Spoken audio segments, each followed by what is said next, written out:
Olá, meus irmãos, a paz do Senhor Jesus, sejam todos bem-vindos ao canal. Hoje nós iremos estudar um pouco mais acerca da palavra do Senhor Jesus. Nós vamos ver os 5 pilares do casamento. Então se inscreve aí no canal, se você ainda não é inscrito, deixa teu like, compartilha esse vídeo com os teus amigos, posta o teu comentário aí embaixo e nos vemos logo depois da vinheta, ok? Atenção! Você está preparado? Prepare-se! Pregando a sã doutrina, apresentação Apóstolo Lindomar. Comunidade Cristã Assembleia dos Justos. Santo Deus. Então vamos abrir as nossas Bíblias no livro de Gênesis. Glória a Deus.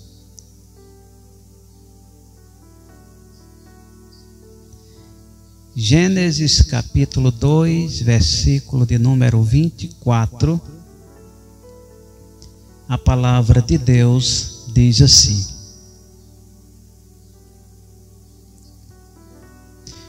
portanto, deixará o varão seu pai e a sua mãe, e apegar-se-á a sua mulher, e serão ambos uma carne.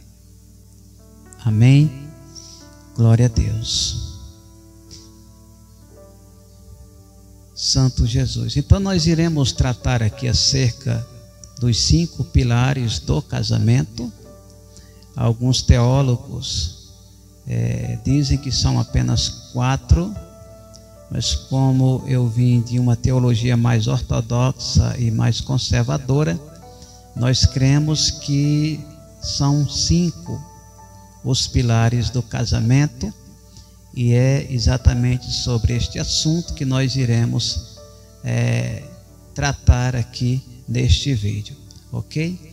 Então a primeira coisa que a gente precisa entender acerca do casamento é que o casamento, ele não foi criado pelo homem da terra. O casamento foi criado por Deus. E por ser criado por Deus, significa que o casamento, ele é um sacramento. Então quem criou a instituição casamento foi o próprio Senhor, nosso Deus. Glória a Jesus. E quando Deus cria o casamento, ele cria com a finalidade de que até que a morte o separe.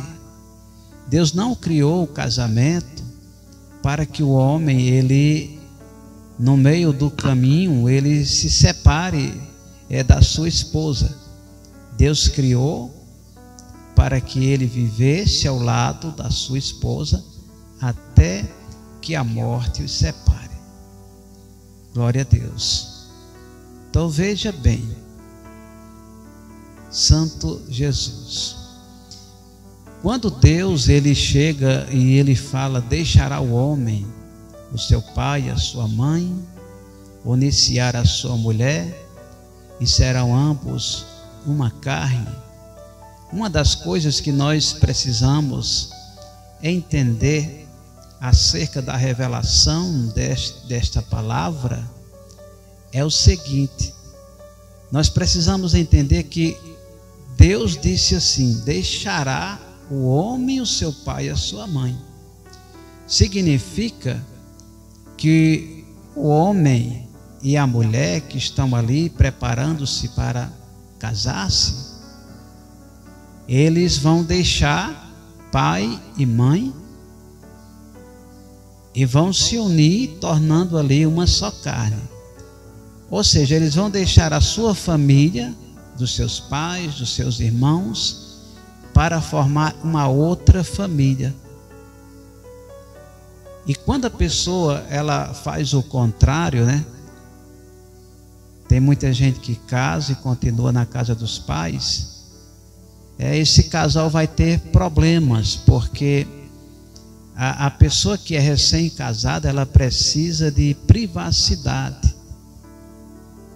E principalmente nos primeiros meses, né, primeiro ano, que é um período em que o casal está ali se conhecendo, né? Está se adaptando àquela nova vida, porque até então eram solteiros.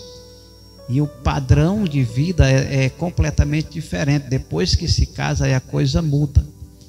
Então, é uma nova vida, é uma nova trajetória de vida, e precisam que eles estejam a sós para começarem a construção de uma nova família, sem ninguém interrompendo.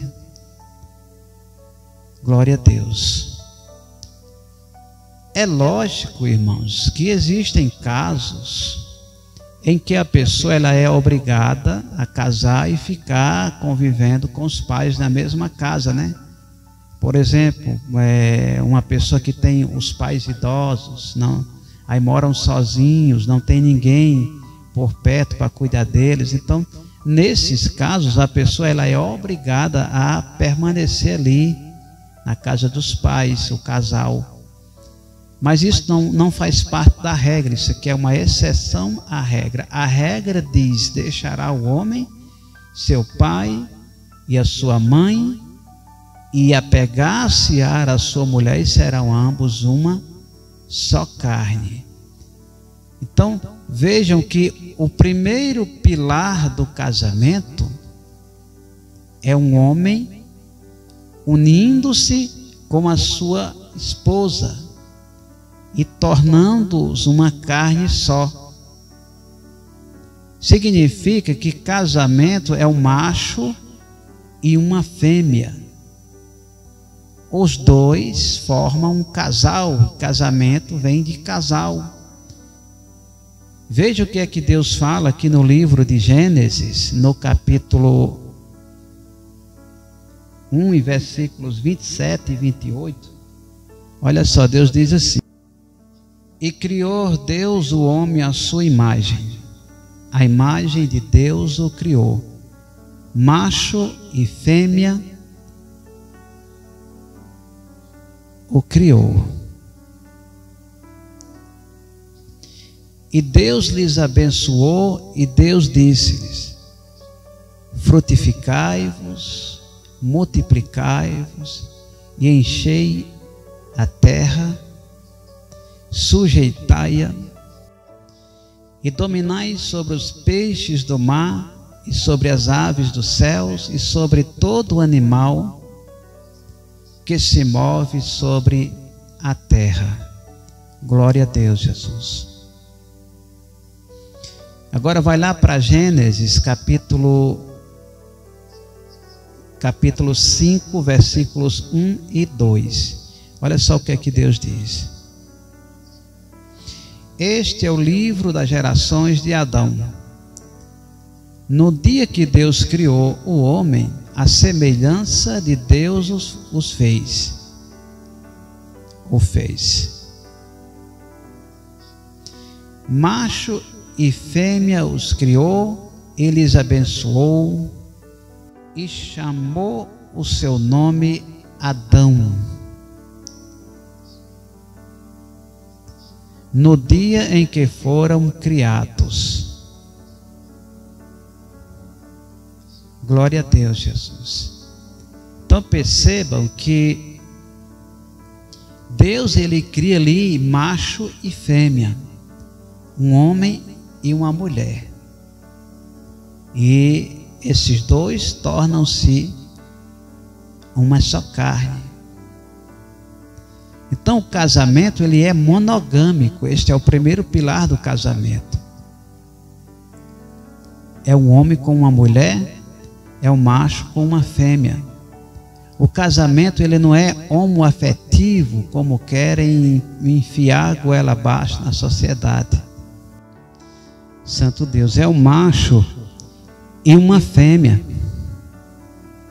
Dois homens ou duas mulheres não formam um casal. pode formar uma pareia, pode formar um par, mas um casal jamais. Só forma um casal se for um homem com uma mulher, um macho com uma fêmea, do jeito que Deus criou. Então, este casamento homoafetivo, ele é diabólico aos olhos de Deus. Uma outra coisa, o casamento também não é poligâmico. A poligamia, embora fosse praticada no Antigo Testamento, mas a poligamia não é um princípio criado por Deus do casamento. A poligamia, embora existisse a vontade permissiva de Deus de praticarem esta prática no Antigo Testamento, até porque os judeus ainda não estavam preparados para a plenitude dos tempos, né? O período que o Messias chegaria. Então, por causa da dureza do coração dos judeus, Deus permitiu que algumas coisas fossem praticadas no Antigo Testamento. Mas quando nós chegamos no Novo Testamento, aí a coisa muda. Aí Deus, ele traz para o Novo Testamento o sentido real do que é um casamento, aquele sentido, aquele princípio lá de Gênesis, quando Deus cria o casamento. Agora Deus traz ele e estabelece ele no Novo Testamento. O segundo pilar do casamento é que ele é monossomático. O que é isso? Os dois se tornam uma só carne. Então, o casamento, ele é monossomático, porque o macho e a fêmea unem-se em uma mesma casa, debaixo de um mesmo teto, e ali os dois se tornam uma só carne a partir do momento que o ato do casamento ele é consumado. Veja o que é que o Senhor Jesus fala no Evangelho de Mateus, no capítulo 19, versículos do 3 até o 6. Deus diz assim, Então chegaram ao pé dele os fariseus, tentando e dizendo: é lícito ao homem repudiar sua mulher por qualquer motivo? Glória a Deus. Veja que os fariseus, eles chegam para o Senhor Jesus tentando ele. Eles queriam pegar ele em alguma falha para depois ter do que acusá-lo e posteriormente matá-lo. E eles começam falando acerca do casamento. Outro dia eu vou fazer um vídeo explicando isso aqui com mais detalhe. E ele chega dizendo para Jesus, perguntando se é lícito ao homem repudiar a sua mulher por qualquer motivo. Porque lá no Antigo Testamento também existia uma norma na lei que permitia que o homem ele poderia separar-se da sua mulher por qualquer motivo. Então, se ele achasse que a mulher era feia depois de casado, se ele percebesse que a mulher era uma mulher briguenta ou uma mulher que não gostava de trabalhar, não fazia os seus deveres domésticos, ele poderia despedi-la da sua casa através de uma carta de divórcio. E agora eles trazem isso aqui para Jesus para tentá-lo. Aí Jesus responde para eles aqui: ele, porém, respondendo, disse-lhes: não tendes lido que no princípio o Criador os fez macho e fêmea? E diz: portanto deixará o homem pai e mãe, se unirá a sua mulher, e serão ambos uma só carne. Assim não são mais dois, mas uma só carne. portanto, o que Deus ajuntou, não separe o homem. Glória a Deus. Veja que a resposta do Senhor Jesus, ela foi bem direta e objetiva e clara, né? Ele volta lá para o princípio da criação, antes da lei de Moisés, e ele diz: vocês não leram não? Que lá no princípio o Criador os fez macho e fêmea, e disse: deixará o homem seu pai e sua mãe, unir-se-á a sua mulher, serão ambos uma só carne. Então Jesus volta lá para o princípio da criação. Aí ele diz: assim não são mais dois, mas uma só carne.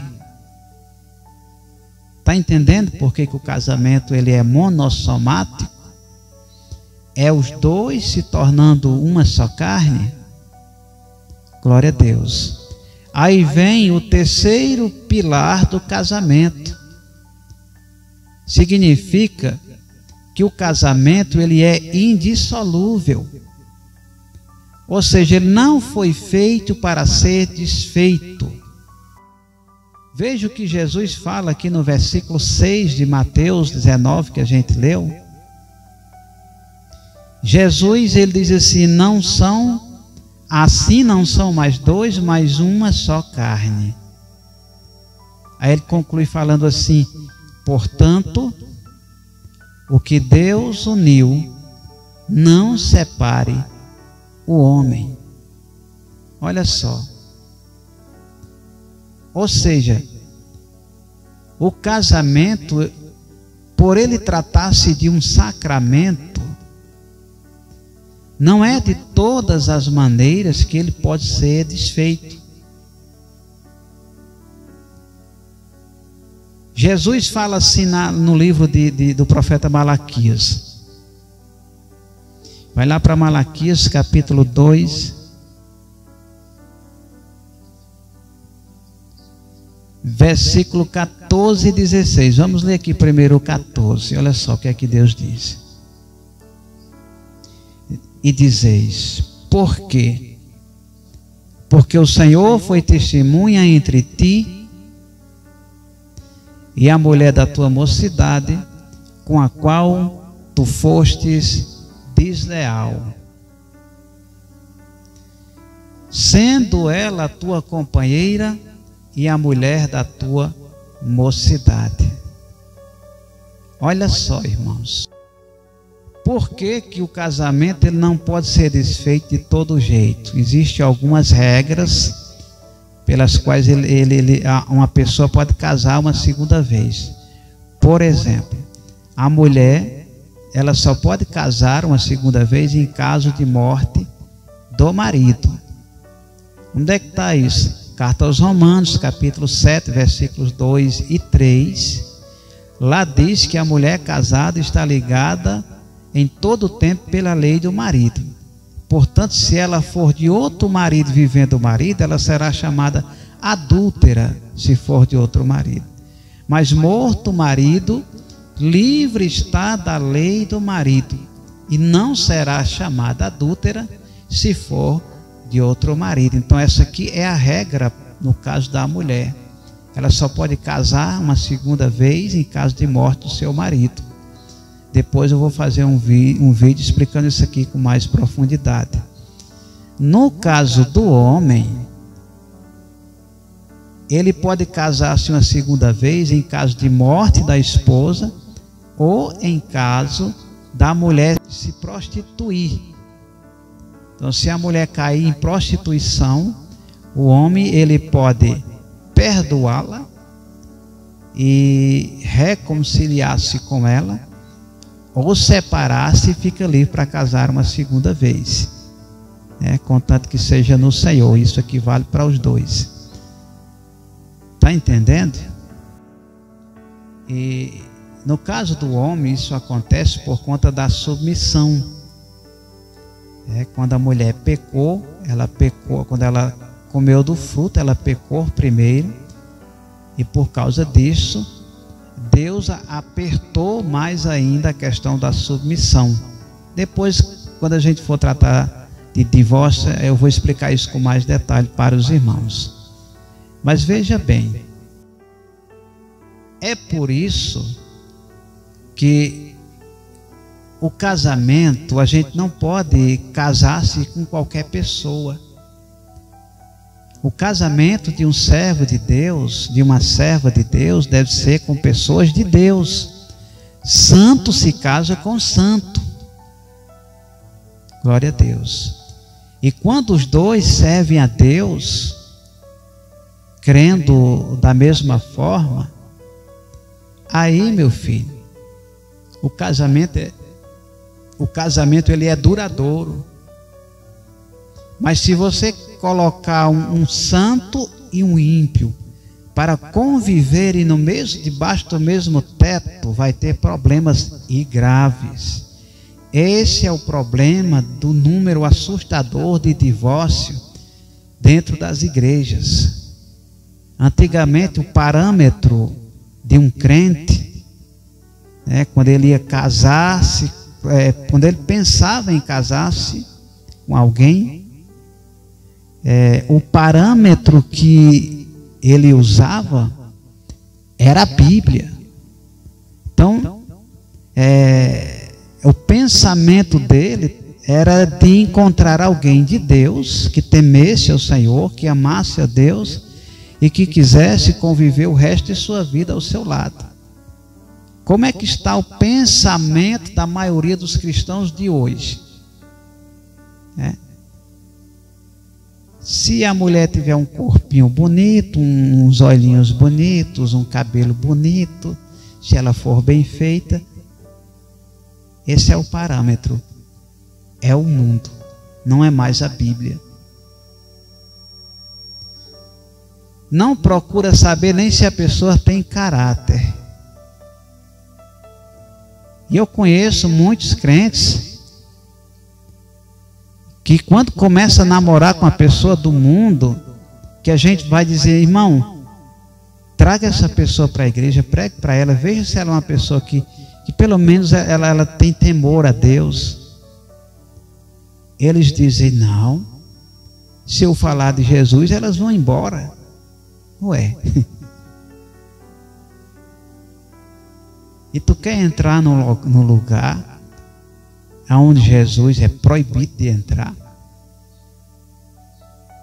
Aí a gente vê o aumento de divórcio dentro das igrejas, hoje que já se igualou do povo do mundo. A gente vê cantores evangélicos famosos casando, 6 meses depois se separa, 1 ano depois já está com outra mulher e vice-versa, a mulher também com outro homem. Você vê cantores evangélicos com 5, 6 casamentos, pastores com 2 mulheres em cima dos púlpitos. É por conta disso. O parâmetro não é mais a palavra. Agora o parâmetro é o mundo. Resultado: casa separa, casa separa, casa separa. Veja que aqui em Malaquias, Deus está falando de um concerto que é feito entre o homem e a mulher no dia que eles tomam a decisão de se casarem. E esta aliança, esse pacto, esse concerto é feito diante do Deus Todo-Poderoso. No momento que a pessoa entra para dentro de uma casa com uma mulher e ele consuma ali o casamento através do ato sexual, aquilo ali foi selado no céu. E somente nesses casos que eu acabei de falar, é que a pessoa pode casar-se uma segunda vez. Do contrário, toda vez que Deus olhar para esta pessoa, Deus vai vê-la como um adúltero e uma adúltera. Então, casem-se com crentes que vocês serão felizes e terão casamentos duradouros. Agora, o jugo desigual, ele traz consequências drásticas para a vida do casal. Glória a Deus. Então, Deus não permite que o homem maltrate a sua esposa, trate ela como se ela fosse um pano de chão e depois despedi-la da sua casa como se ela fosse uma pessoa qualquer. E não é. A mulher, ela é mais da metade na vida do homem. Os irmãos costumam dizer que é 50% para cada um, né? Mas eu acho que é 51% para a mulher. Pois é, nós vemos a importância da mulher para o homem no casamento. Por conta dessas coisas, Deus não permite divórcio de qualquer maneira. Veja o que é que Deus fala aqui no versículo 16, Malaquias 2,16. Diz assim, ó: porque o Senhor, o Deus de Israel, diz que odeia o repúdio, e aquele que encobre a violência com a sua roupa, diz o Senhor dos exércitos. Portanto, guardai-vos em vosso espírito e não sejais desleais. Então, se você pegar o contexto deste capítulo, você vai ver que Deus não está tratando aqui apenas do casamento, Ele está tratando de outras coisas que os sacerdotes estavam fazendo vista grossa para algumas regras divinas, alguns mandamentos que Deus determinou para os sacerdotes. E uma coisa era eles encobrir a violência, e muitas vezes até dentro de casamentos de pessoas de Deus. Deus odeia o divórcio. Deus não está falando assim, eu não gosto muito do divórcio, ou então eu não acho que o divórcio seja uma coisa boa. Não. Deus está dizendo assim, eu repudio o divórcio, eu odeio o divórcio. Por que que Deus odeia tanto o divórcio? Porque o divórcio, irmão, ele é como se fosse um terremoto. E no terremoto a gente vê pessoas morrendo, pessoas feridas, pessoas desesperadas. É a mesma coisa. O divórcio acaba atingindo de forma brutal os filhos, os pais de ambas as partes.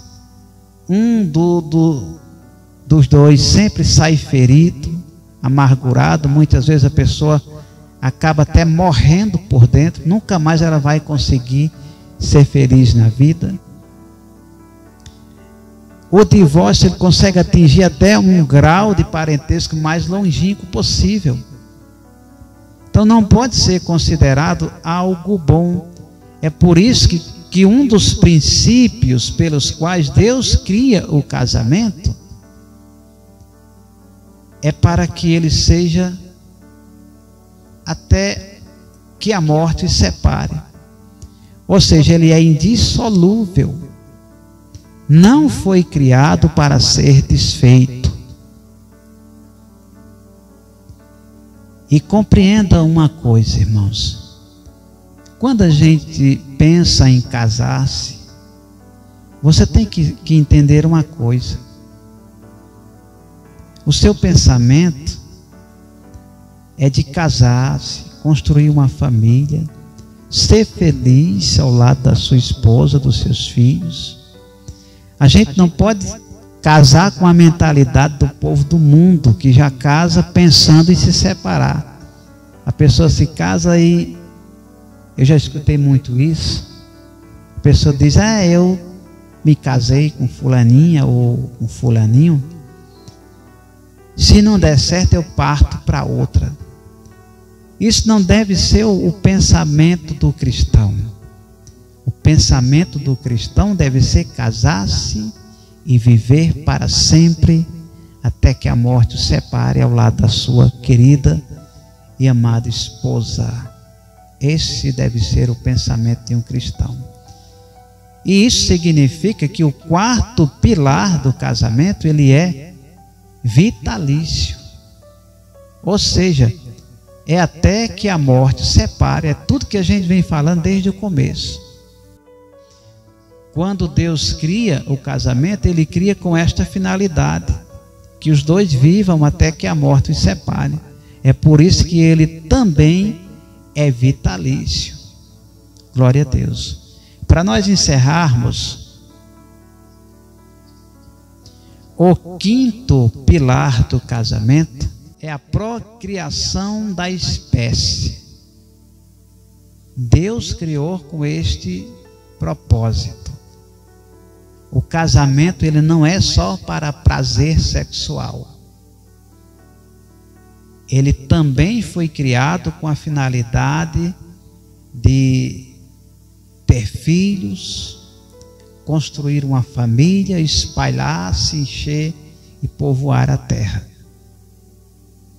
Olha só o que é que Deus diz. Volta lá para Gênesis 1, a gente já leu. Gênesis 1, versículos 27 e 28. Deus diz assim, ó: e criou Deus o homem à sua imagem, a imagem de Deus o criou, macho e fêmea o criou. E Deus lhes abençoou e disse-lhes: frutificai-vos e multiplicai-vos e enchei a terra e a sujeitai-a. E dominai sobre os peixes do mar e sobre as aves do céu e sobre todo animal que se move sobre a terra. Então, perceba que Deus cria o casamento também com a finalidade de que eles passassem a ter muitos filhos, né? Deus disse: crescei, frutifiquei, multiplicai, enchei a terra. Então Ele cria também com esta finalidade, para que a terra fosse povoada pelo o povo, os seus filhos. Glória a Deus. Nós vemos que na cultura do povo de Israel, a gente vê muito isso no livro de Gênesis, né? Na lei de Moisés. Você vê que Abraão era triste porque ele não tinha um herdeiro, até que Deus ele deu a promessa de que ele teria um filho, que seria o seu herdeiro. Então, na mentalidade de um servo de Deus, deve estar também incluído as questões de criar, ter filhos, construir famílias, encher a terra. É lógico que também existem casos de pessoas, né, que não podem ter filhos, né? Às vezes a mulher é estéril, às vezes algum problema de saúde que impede de terem filhos. Mas a gente deve casar com esse desejo no nosso coração de ter filhos, de construir uma família e de deixar herdeiros. Amém? Glória a Deus, é esta a mensagem em nome do Senhor Jesus. Deus abençoe a todos. Fiquem com a graça e a paz do Senhor Jesus Cristo. E até o próximo vídeo, se Deus quiser.